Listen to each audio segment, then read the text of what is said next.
Well, it's about time. Silver is making a comeback today, and though it may be short-lived, there's reason today to celebrate. I'll explain why the price of silver rose as we explore.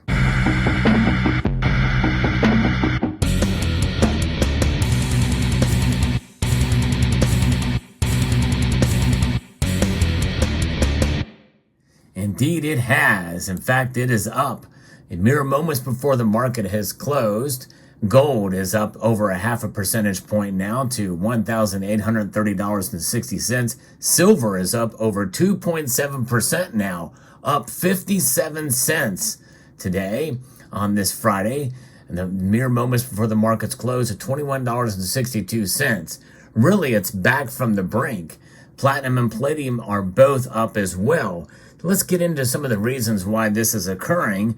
A lot of it has to do with unexpected good news coming with the employment figures. And we're going to look into that, and usually you would think that that would mean that silver price would actually continue to fall. But I'll try to make sense as to why this is occurring. I'm going to be reporting from an article on Reuters that talks about the economy and the employment situation. U.S. employment has increased by the most in 8 months in September as hiring rose broadly, pointing to persistent labor market strength that could give the Federal Reserve ammunition to raise interest rates again, though wage growth is slowing. The larger-than-expected surge in non-farm payrolls last month and sharp upward revisions to July and August job counts reported by the Labor Department in its closely watched employment report on Friday cemented expectations that economic activity accelerated in the third quarter. Now, many of us kind of doubt some of these numbers. You know, we've referred to it as the chefs at the Cook the Books Club. I used to have more faith in some of these agencies, but I've seen more and more how they have become politicized over the years.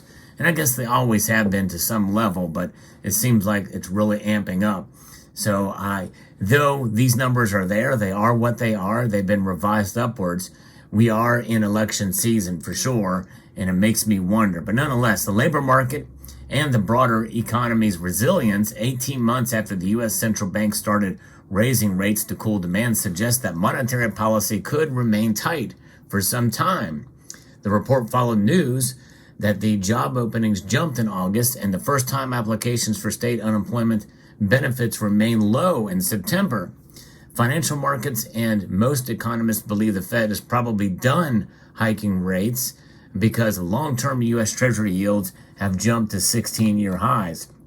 And again, just up here, you know, that they said that could give ammunition to raise interest rates again to try to cool the economy. So if we look at the Fed Watch tool, the Fed Watch tool has some of these numbers and the percentages of what they think they're going to do. They've actually kind of are coming closer to 50-50. They're now at 68.2% think that we're going to skip again or pause. And 31.8% say that we may raise rates, that the Fed may raise rates in the November meeting.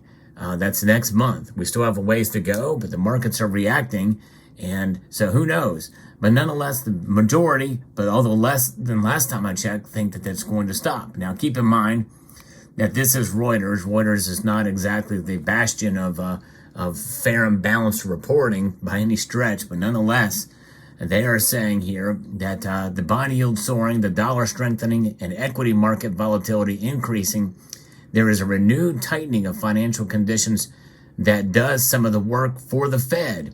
So it's not a done deal that the Fed hikes rates again, according to Kathy Bostanichik, chief economist at Nationwide.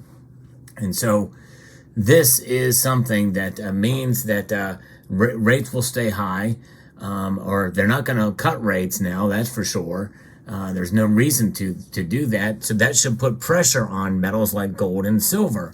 So why is silver sprouting out and surging so dramatically today? Well, I think a lot of it has to do with the potential that, at least the way the markets are reading this, is that means that spurred economic activity, more employment means more consumption of goods and services that require silver. That's right. And those services, by the way, include electronic devices from which you are viewing this very video.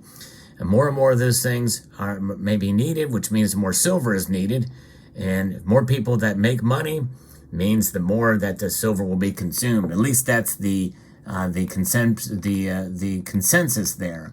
Some economists argue that the payroll had been boosted by difficulties adjusting the data for the return of the education workers after the summer peak, a notion dismissed by most since private payrolls increased by 263,000 jobs.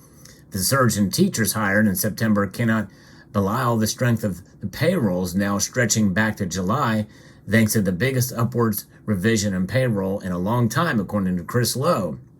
The broad increase in payrolls was led by the leisure and hospitality industry, which added 96,000 jobs. Restaurants and bars dominated with 61,000 positions created, returning employment to the sector back to its pre-pandemic level. Government employment. This is another thing that we have to look at as well, too, because the federal government is the largest employer in the country. And they increased by 73,000 jobs, driven by state government, education, and local government, excluding education. Government employment remains below its pre-pandemic level by 9,000 jobs. The healthcare sector added 41,000 jobs, lifted by ambulatory healthcare services, hospitals, nursing, and residential care facilities. They don't talk about federal jobs here, though. But the thing we also have to think about here is even if this is true, which it very well could be, I'm not discounting the possibility, but I'm also somewhat doubting some of these numbers too. If you want me to be frank with you, I like to be a realist and keep the possibility that they very well could be true. Because a lot of people just simply will flat out not believe some of these numbers, especially on this channel. I have actually reported on tens of thousands of jobs being lost in multiple different industries upon that reporting. I can't imagine those jobs are just going to be coming right back. But you also have to think about some of these service industry jobs, especially the $96,000 jobs in restaurants and bars that dominated these positions. And in the hospitality industry, what's happening? People are coming back to work from the pandemic, number one. Number two, they need to come back to work. Why do they need to come back to work? Because of the inflation of this. The dollar is losing value, which means that people are having to work more jobs to make ends meet. So there's that possibility. And with notwithstanding, even as such, to make ends meet, that includes probably some things that here in the United States, where we are a first world nation, that includes what are considered necessities these days, including items that require silver for manufacturing. And that includes things like automobiles, electronic devices of all sorts, computers, everything that's electronic is going to use silver. And by the way, also other metals as well too. So you're going to see that. And I'm going to be doing a video about that very soon. So stay tuned for that, because other metals are important to keep track of when we're talking about gold and silver as well. And there were gains in professional, scientific, and technical service employment, though temporary help hiring continued to decline. Employment in the transportation and warehousing industry rose, as did retail and construction payrolls, mostly reflecting home building despite mortgage rates being at more than 20-year highs. There was no impact on payrolls from a strike at the United Auto Workers Union. And so those are the things we have to look at too, is the strikes there, and of course other areas. And so we're seeing the situation at what it is now, and these are the numbers, and the market's reacting to it. And how that will be translated in the coming months, or the coming month rather, is to be a different story. Is this surge that we're seeing today in silver price, with the potential that we could see supply chains come back together and more demand for silver for products that are used not only in industry but in the service sector as well, and for consumption of silver with multiple different areas, because over 50% of silver is utilized in industry and technology, and in the biomedical field as well too. We can't discount that. And so increased demand and increased production and supply chains that have come back together again to meet that demand means that perhaps we may be on track again for a silver deficit. And maybe that's what they're thinking about. Could it be an overreaction? Possibly. Could it be a correction? Back from the brink from where it was. Think about it. We were getting dangerously close to that $20 level. And many people thought we would break through that $20 level. With today's move, and again, it keeps going up. I'm looking at it right now, mere moments before the markets close. It's up 60 cents now, $21.65. So we will see what happens. Now, with this kind of move that we're seeing today, an uplift in silver's price and gold to some extent as well too, a move like today is something to watch out for when we do our market watch on Sunday night at 6 p.m. Eastern time.